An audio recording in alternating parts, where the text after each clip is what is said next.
Shalom. Dan puji Tuhan, Bapak Ibu kekasih dalam Tuhan kita Yesus Kristus, kita patut bersyukur bahwa kalau kita boleh lagi berada pada hari yang kedua di bulan yang kedua. Puji Tuhan, sudah 33 hari di tahun yang baru ini. Perjalanan kita di tahun yang baru ini sudah terlalu banyak kita melihat bahwa kita sebagai umat-umat yang percaya, mari kita terus dengan kuat semangat dalam menghadapi perjalanan hidup di tahun yang baru ini. Karena ada banyak prediksi-prediksi yang mengatakan bahwa kita akan nanti kalah dengan keadaan yang ada. Tapi sebagai seorang hamba Allah terhadap jemaat, kami memberikan motivasi yang kuat supaya kita tetap maju, kita tetap bersemangat, sehingga kita tidak menjadi orang yang terkebelakang. Tetapi kita yang dipanggil dahulu, kita akan juga mengambil bahagian hidup yang kekal terdahulu bersama-sama dengan Yesus. Ada amin?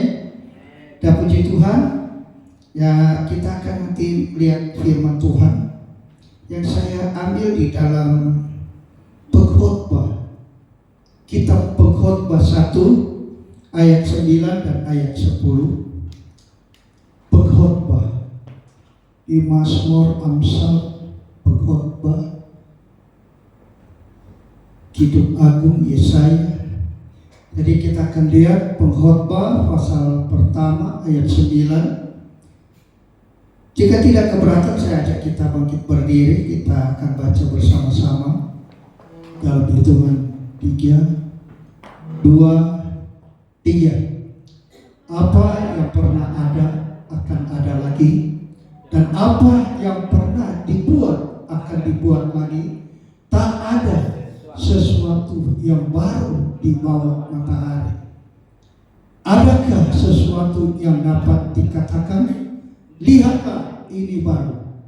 Tetapi itu sudah ada dulu, lama sebelumnya. Puji Tuhan, silakan duduk. Saya kembali bacakan dalam Pengkhotbah 1 ayat 9 dan ayat 10. Kita akan bisa belajar bersama-sama apa tujuan kita lewat Pengkhotbah 1 ayat 9 dan 10. Yang pernah ada akan ada lagi, dan apa yang pernah dibuat akan dibuat lagi. Tak ada sesuatu yang baru di bawah matahari. Adakah sesuatu yang dapat dikatakan, lihatlah ini baru? Tetapi itu sudah ada dulu, lama sebelum kita ada. Dan kekasih dalam Yesus Kristus, Pengkhotbah ditulis oleh seorang raja yang berhikmat, yaitu Raja Salomo, manakala dia sedang memimpin umat Israel dari 12 suku. Jadi Israel masih satu, belum terpecah. Lepas dari Raja Daud, kembali di tangan anaknya Salomo, di mana bangsa Israel dalam keadaan aman dan tenang. Karena Raja Salomo adalah seorang raja yang berhikmat, raja yang menciptakan ketenangan, keamanan, ketentraman bagi Israel di Yerusalem. Tidak ada peperangan, tidak ada pertempuran. Dari kerajaan yang satu sampai kepada kerajaan-kerajaan yang lain didamaikan oleh kepemerintahan Raja Salomo di Yerusalem. seorang raja dari sebelah utara, yaitu Raja Berseba. Dia coba datang untuk melihat bagaimana keadaan di dalam kepemerintahan Raja Salomo. Apakah benar-benar apa yang dia dengar begitu dia lakukan? Begitu satu waktu dia menyampaikan berita dia akan ke istana Raja Salomo dengan berbagai macam rempah-rempah dan persembahan-persembahan dia bawa kepada kerajaan Salomo. Di samping itu dia mulai melihat bagaimana aturan-aturannya di dalam kepemerintahan daripada Raja Salomo, bahwa ini Berseba ini dia melihat tentang kearak-arakan, sopan santun, cara bicara, cara duduk, cara menyambut tamu, bahwa ini sudah ditata oleh Raja Salomo di dalam kerajaannya. Pada akhirnya apa yang Berseba ini dengar, begitu dia lihat, sungguh luar biasa, sehingga dia datang dengan satu tujuan untuk berhikmat, menerima hikmat kepada Raja Salomo. Jadi Raja Salomo ini dia beri hikmat, dia beri cara kehidupan. Dia menyampaikan tentang Amsal. Amsal ada berbicara tentang buku syair. Itu adalah berbicara tentang hikmat melalui pepatah.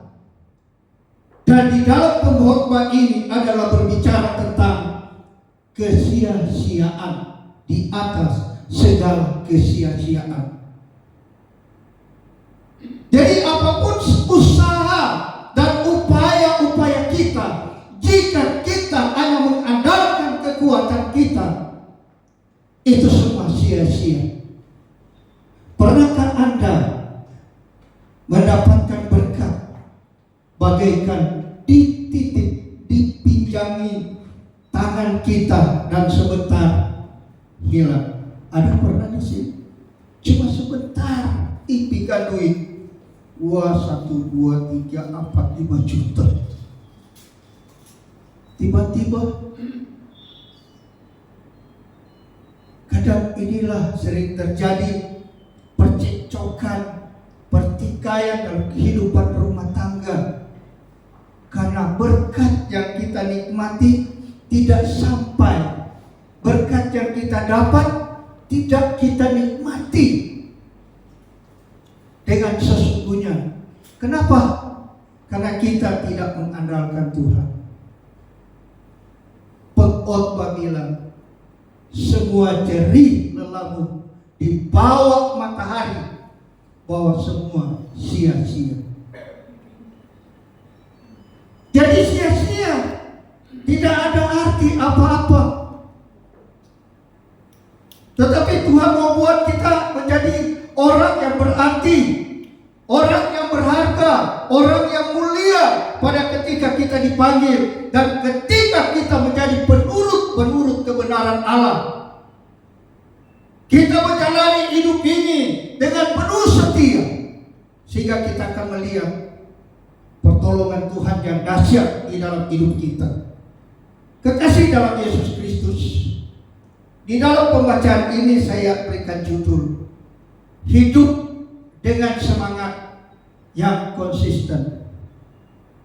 Hidup dengan semangat yang konsisten.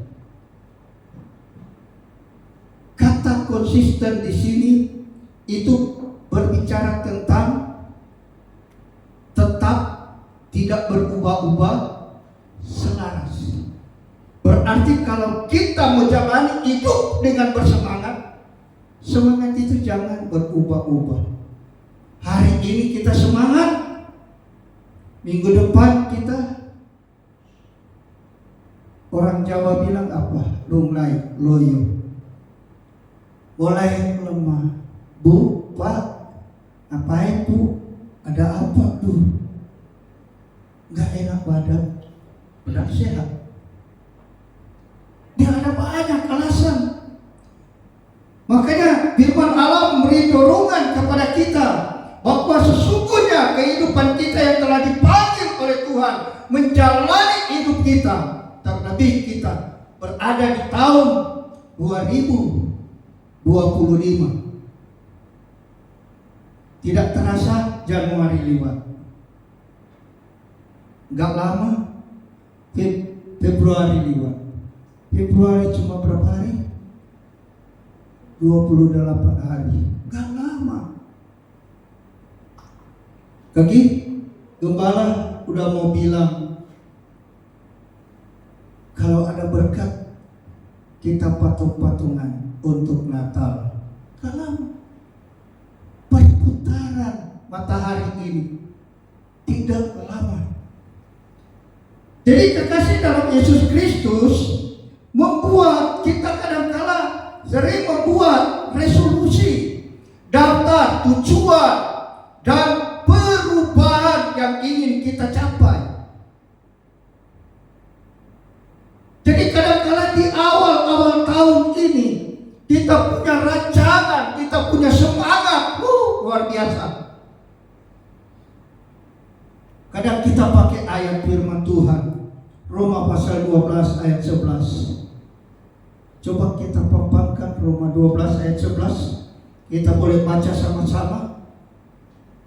Oke, mari kita baca dengan suara nyaring. 2, 3.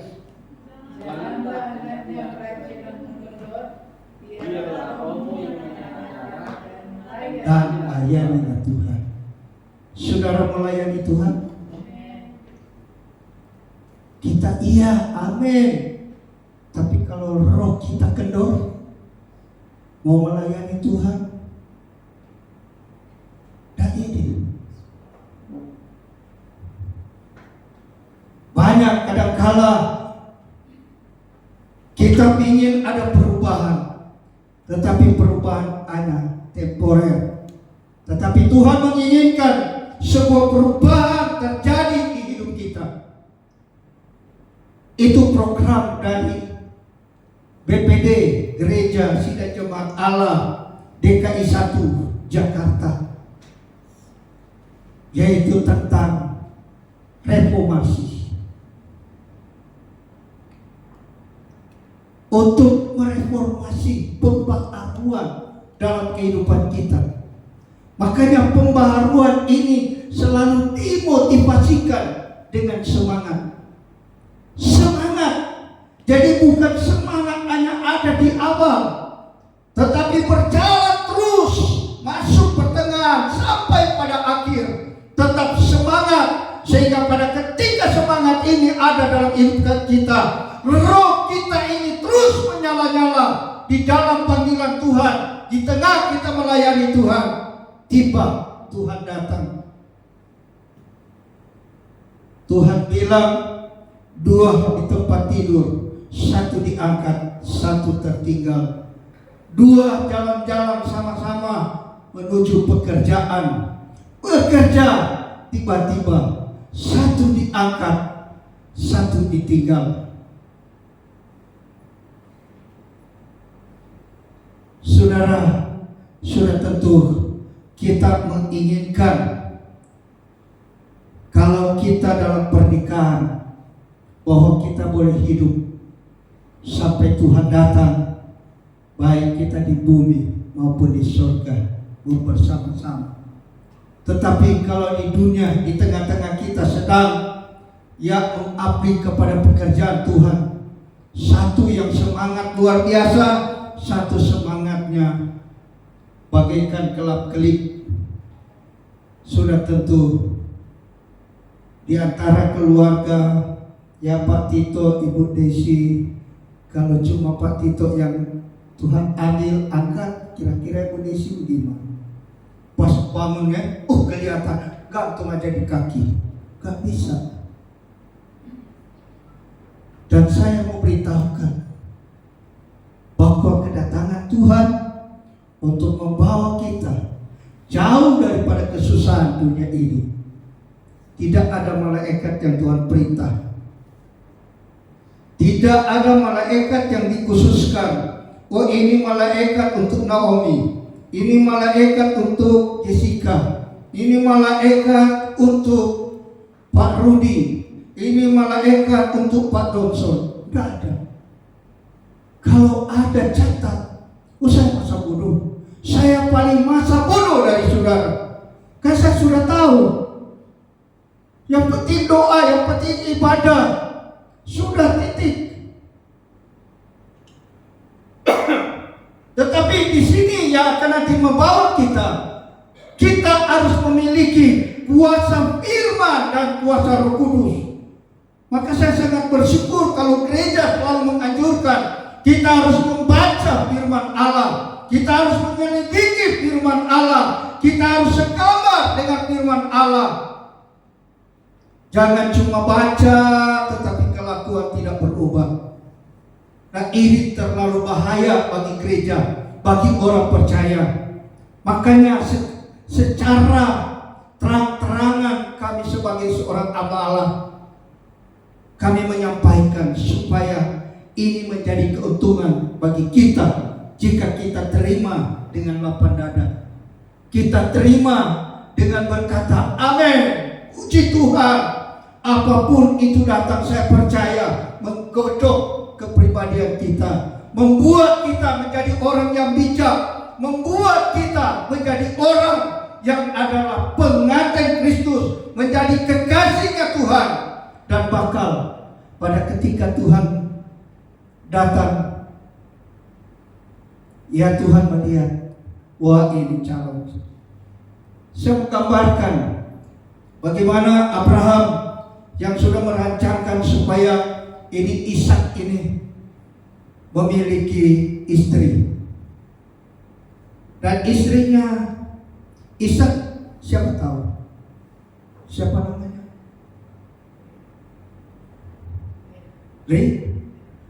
Ribka. Jadi ini Ribka ini enggak satu kampung. Mungkin kalau ini Ishak ada di Jakarta, Ribka ini ada di Lampung. Jadi dia datang dengan onta. Tetapi ini Abraham sudah persiapkan. Dia bilang kepada Eliezer, ini pakaian persalinannya untuk Ribka pakai. Aku bawa. Ya, dia bawa ke Ribka. Dan pada ketika mereka akan ketemu, Ribka sudah pakai. Jadi ini pakaian persalinan ini sudah tahu, Ishak sudah tahu. Jadi begitu dia lihat pada ketika mereka datang di padang belantara, Ishak langsung kenal, wah sana calon istri. Kenapa? Karena dia sudah pakai baju persalinan, baju perkawinan. Apa yang Roh Kudus persiapkan kepada kita? Bapa, Anak, dan Roh Kudus. Abraham, Ishak, dan Eliezer. Kita sebagai anak-anaknya, kita sebagai gerejanya, kita sebagai mempelai wanita. Sekarang Bapa perintah kepada Roh Kudus, lengkapi mereka, lengkapi. Makanya saya mau katakan Bapak Ibu, betapa pentingnya hidup kita sebagai orang percaya dipenuhi dengan kuasa Roh Kudus. Dipenuhi oleh kuasa Roh Kudus. Jangan takut Bapak Ibu. Kalaupun Bapak Ibu merebut Roh Kudus, Bapak Ibu mau penuhi dengan anugerah Roh Kudus. Saya pernah layani orang untuk menerima anugerah Roh Kudus. Jadi tinggal air kuping dia nak keluar, hidung keluar, mulut keluar, air mata keluar. itu bukan hanya dia tumpah ke lantai. Akhirnya dia terima. Dia bilang, aduh betapa sukacitanya. Bro, sudah lama saya merindukan supaya hidup ini berarti di mata Tuhan, supaya hidup ini benar-benar dipenuhi oleh Roh Kudus. Akhirnya sukacitanya sungguh melimpah dalam kehidupannya. Makanya Bapak Ibu, di tahun yang berjalan ini, kita sebagai orang percaya, sadarilah bahwa kita sebagai orang yang dipanggil oleh Tuhan untuk melewati tahun yang berjalan ini, tahun yang penuh tantangan, tahun yang membuat banyak orang akan tergelincir. Tetapi mari saya mau ajak jemaat Gereja Sidang Jemaat Allah Geraha Kurnia, kita mau berdoa bersama-sama. Kita minta kekuatan kepada Tuhan supaya apapun yang akan terjadi di tahun ini, kita akan lewati bersama Tuhan. Kita akan lewati bersama Tuhan. Banyak hamba Tuhan mulai memprediksikan dan menyampaikan kepada jemaat, tahun-tahun berjalan ini di bangsa kita akan mengalami resesi ekonomi. Ekonomi Indonesia ini, rupiah yang ada akan ditekan oleh dolar, sehingga rupiah semakin di bawah. Dan harga belanja kita semakin lebih naik. Sehingga akan genaplah firman Tuhan, secepat gandum sedinar harganya, jelai 3 cupak sedinar harganya. Beras 1 liter sedinar harganya. Beras jagung 3 liter sedinar harganya. Sedinar adalah pekerjaan upah sehari. Sekarang upah sehari berapa, Pak? Tukang boleh 100 lebih. Ya, perkiraanlah 150. Dapatkah kita membekali kebutuhan rumah tangga kita? Keluarga Pak Domson banyak orang. Keluarga dari Riko, wah, adik kakak, mama, papa udah banyak. Makan 1 liter pasti enggak memuaskan. Jadi disinilah banyak orang mulai menyampaikan solusinya. Kita harus duduk di kaki Tuhan. Kita harus berharap kepada Tuhan. Makanya kita melihat ada begitu banyak kegagalan-kegagalan yang terjadi di hari-hari terakhir. Mengapa kita sering gagal? Salah satu penyebabnya adalah kita terlalu mengandalkan kekuatan sendiri. Firman Tuhan dalam Yohanes pasal 15 ayat yang kelima, dia berkata begini, Akulah pokok anggur dan kamulah ranting-rantingnya. Barang siapa tinggal di dalam aku dan aku di dalam dia, ia berbuah banyak, sebab di luar aku kamu tidak dapat berbuat apa-apa. Jadi Bapak Ibu, kegagalan disebabkan karena mengandalkan kekuatan kita sendiri, mengandalkan kemampuan daya pikir kita. Kita bisa, kita pintar, tetapi semua bisa menciptakan sebuah kegagalan, kekecewaan, kecemasan, dan akhirnya ada banyak orang mulai mengambil jalan buntu. Lebih baik stop di sini hidup. Karena dunia semakin susah. Tetapi anak-anak Tuhan, yakinlah bahwa Tuhan itu hidup. Mari bangkit iman kita. Ketika kita membangkitkan iman kita, percaya sungguh kepada Tuhan, bahwa Tuhan itu ada. Tuhan ada. Tuhan sudah menolong kita.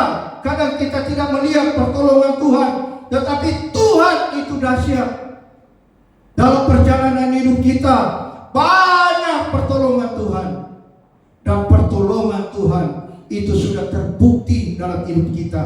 Kalau kita sampai hari ini boleh ada, dan saya percaya bahwa kita boleh makan, minum, boleh pakai, boleh berusaha. Ini semua anugerah Tuhan. Makanya kita kembali kepada topik hidup dengan semangat yang konsisten. Hidup dengan semangat. Jadi Tuhan menginginkan setiap kehidupan kita supaya kita melekat kepada pokok. Kita sebagai ranting-ranting melekat kepada pokok. Mazmur pasal yang ke-91 ayat 14. Setiap orang hatinya melekat kepada Tuhan. Tuhan bentengi, Tuhan luputkan. Sebab kita kenal nama Tuhan. Jadi kita orang percaya dikenal oleh Tuhan.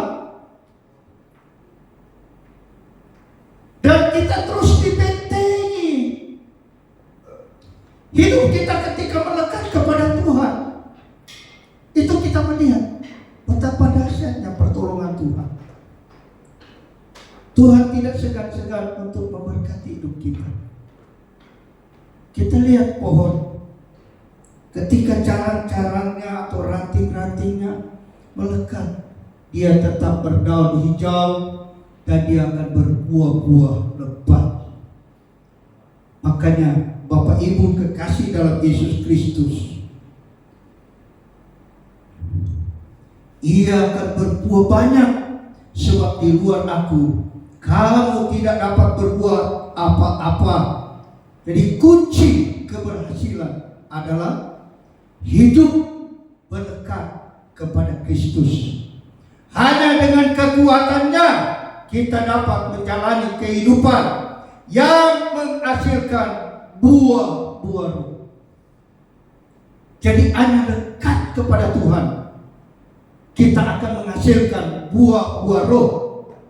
Jadi buah-buah roh dalam Galatia pasal 5 ayat 22 hingga ayat 23, kasih, sukacita, damai sejahtera, kesabaran, kebaikan, kemurahan, kesetiaan, kelemah lembutan, dan penguasaan diri.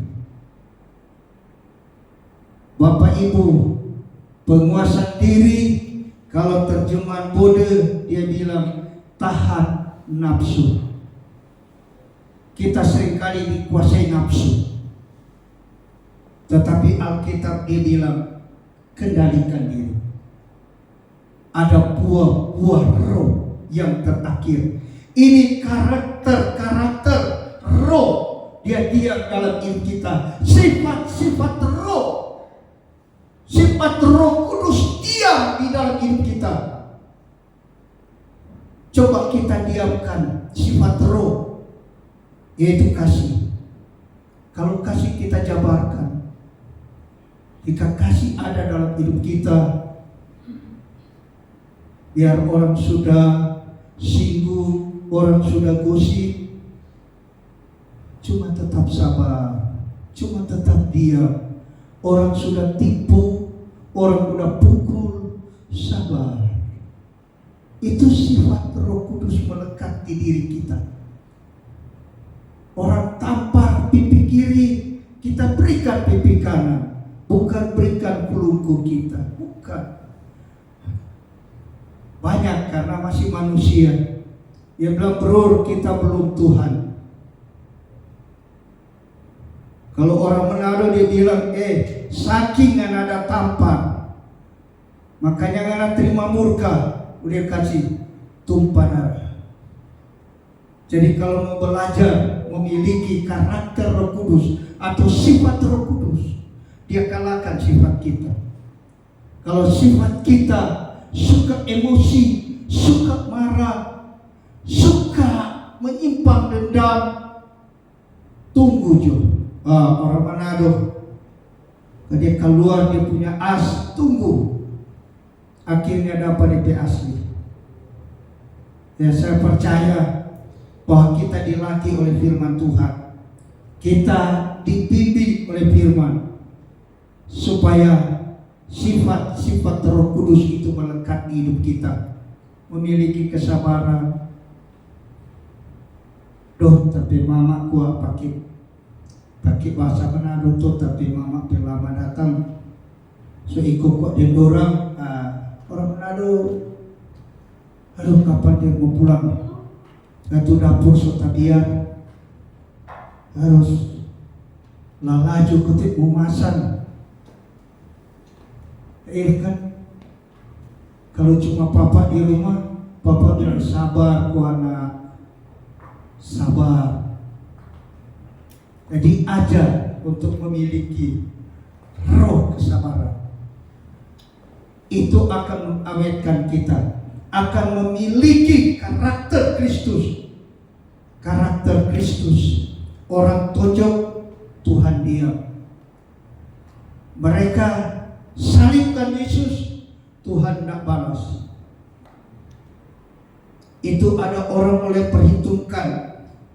Kalau Tuhan minta malaikat turun, dia mulai hitung-hitung satu laksah berapa ribu malaikat akan datang untuk membantu Tuhan Yesus. Bisa, tetapi Tuhan tidak demikian. Tuhan beri teladan bagi kita. Bagaimana kita mau mengasihi saudara-saudara kita, bagaimana kita mau menyelamatkan saudara-saudara kita.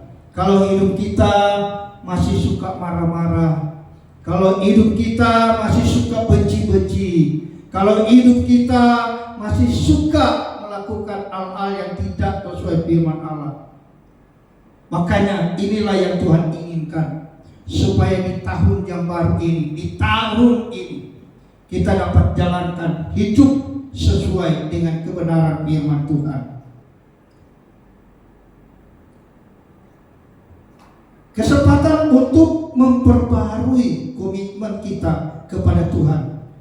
Jangan hanya fokus pada perubahan lahiriah, tetapi izinkan Tuhan bekerja di dalam hati kita. Ketika hati kita diubahkan, hidup kita pun akan memancarkan kemuliaannya, dari kemuliaan yang satu kepada kemuliaan yang lebih besar lagi.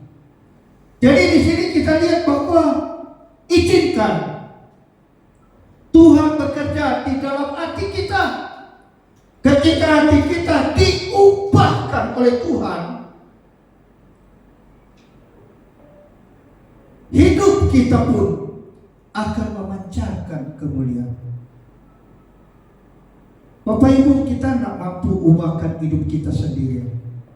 Tapi saya percaya kalau Bapak Ibu izinkan Roh Kudus mengubah hidup kita sesuai firman Allah, pasti itu akan jadi.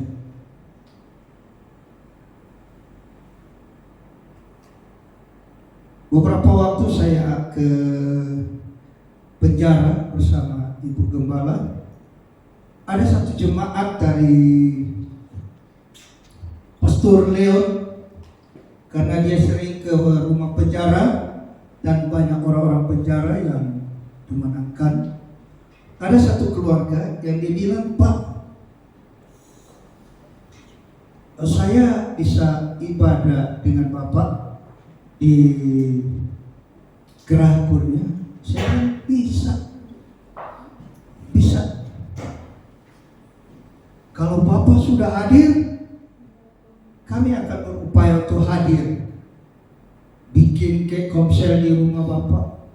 Saya lihat orangnya lepas dari penjara, hidupnya ada perubahan. Saya pikir-pikir, perubahan ini terjadi apa karena dikurung atau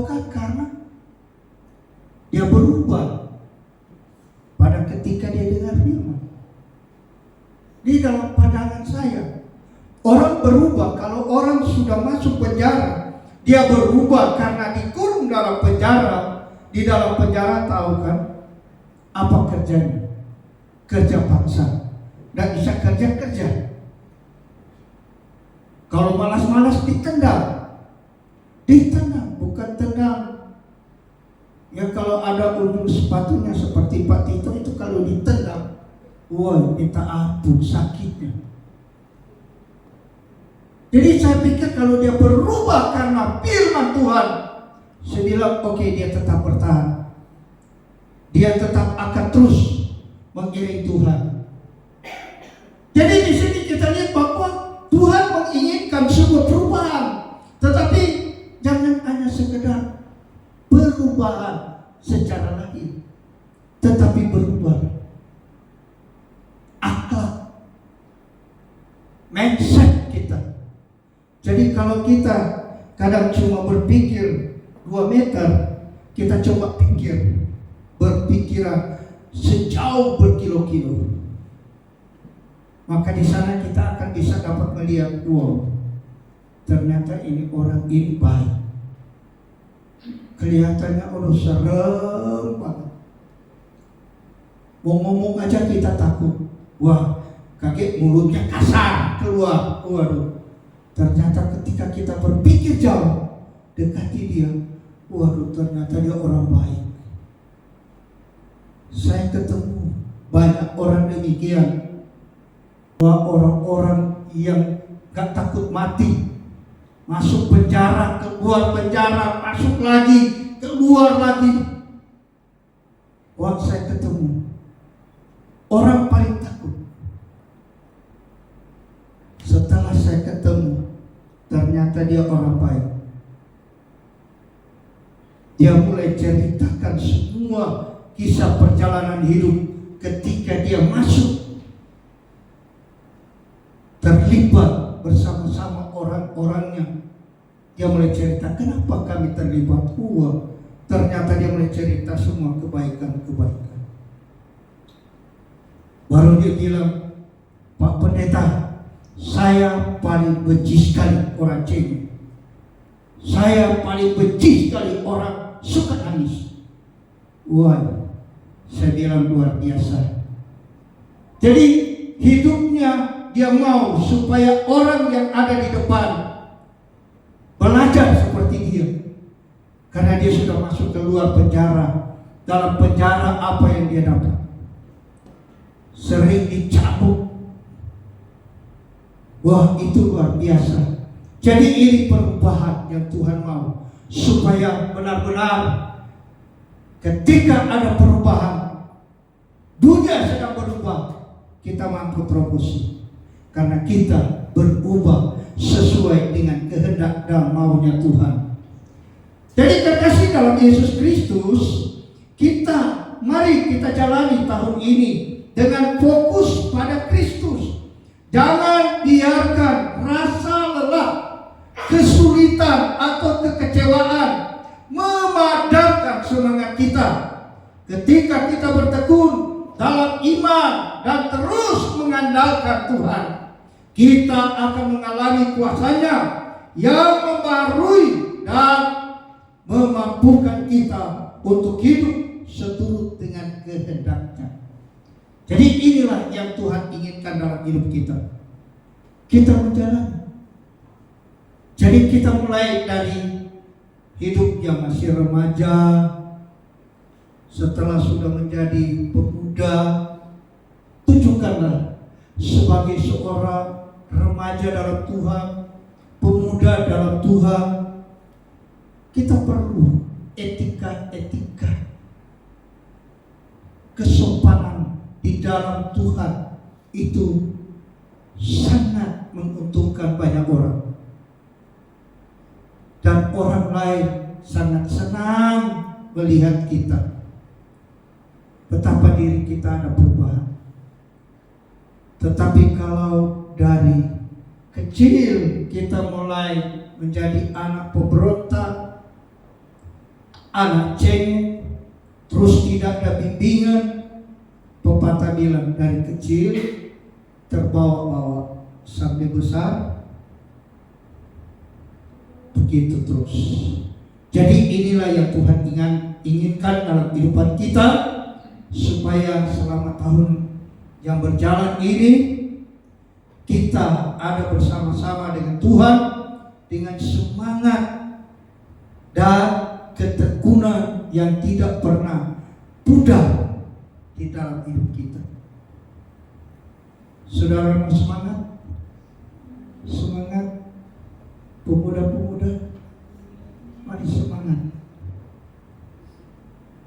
Saya kelihatan sudah ompong, tetapi semangat rohaninya tinggi. Tubuh kadang-kala merosot lemah, tetapi saya dengan Tuhan selalu minta Tuhan berikan semangat. Semangat. Sehingga temu dengan beberapa hamba Tuhan, dan kami seringkali yang mengikuti kegiatan-kegiatan wilayah, ada banyak hamba Tuhan, mereka mulai tahu siapa saya, dari mana saya. Karena saya punya kerinduan bergabung dengan mereka dengan satu visi, membawa gereja sempurna, sama seperti Bapakku di surga sempurna adanya. Mereka kagum, mereka kaget, dan mereka bilang, kami belum tahu cara itu, Pak. Saya bilang, kita kembali ajak kepada firman Allah. Sebab apa yang Tuhan wakilkan, itu yang saya beritakan. Makanya tujuan kita perubahan ada, supaya hidup kita berkenan di hati Tuhan. Saudara mau berubah? Berubah dengan semangat yang baru. Semangat yang baru, semangat. Saya coba menggairahkan pemuda-pemuda, ketua, ya ada orang keluarga muda, terlibatlah dengan anak-anak muda, supaya betul-betul kita menciptakan suasana baru lewat gereja ini, supaya di luar sana akan tahu bahwa pelayanan di gereja ini bukan pelayanan awal-awal, tetapi pelayanan paten untuk membawa kita kepada sempurna. Jadi sempurna itu, coba kita bikin sebuah perabot. Perabot itu kalau kita lihat itu belum rapi. Kalau mungkin ada pakai alat, mulai dikikis. Kalau daging kita, coba pakai amplas saja, mau bikin putih. Wah, sakit teriak. Begitu sebuah prosesnya Tuhan. Memang sakit tetapi menguntungkan. Menderita tetapi surga. Amin. Jangan kita menderita, pada akhirnya kita akan menderita terus. Tetapi satu kerinduan saya sebagai hamba Allah ada di depan jemaat, saya ingin supaya kita bangkit dengan penuh semangat melihat hari Tuhan sudah sangat singkat. Bapak Ibu, Amerika lama Tuhan musnah. Satu kompleks, orang-orang etnik, banyak orang-orang, ya penyanyi dan sebagainya. Satu kali, gak lama Tuhan mulai buktikan. Jadi kita sebagai anak Tuhan, kalau kita mau ada dalam lindungan Tuhan, setialah kepada Tuhan. Amin. Saudara mau dilindungi Tuhan, setia. Saya mau katakan setia. Kalau Bapak Ibu setia, saya akan tunjuk setia, lebih setia dari Bapak Ibu. Karena saya orang yang ada di depan. Jadi ketika saya melihat jemaat setia, jemaat semangat, wow, semangat kita akan semakin lebih. Jadi Bapak Ibu, marilah sekali lagi, ya mari kita berjalan bersama Tuhan dengan semangat dan ketekunan yang tidak pernah pudar. Tuhan memberkati kita semua.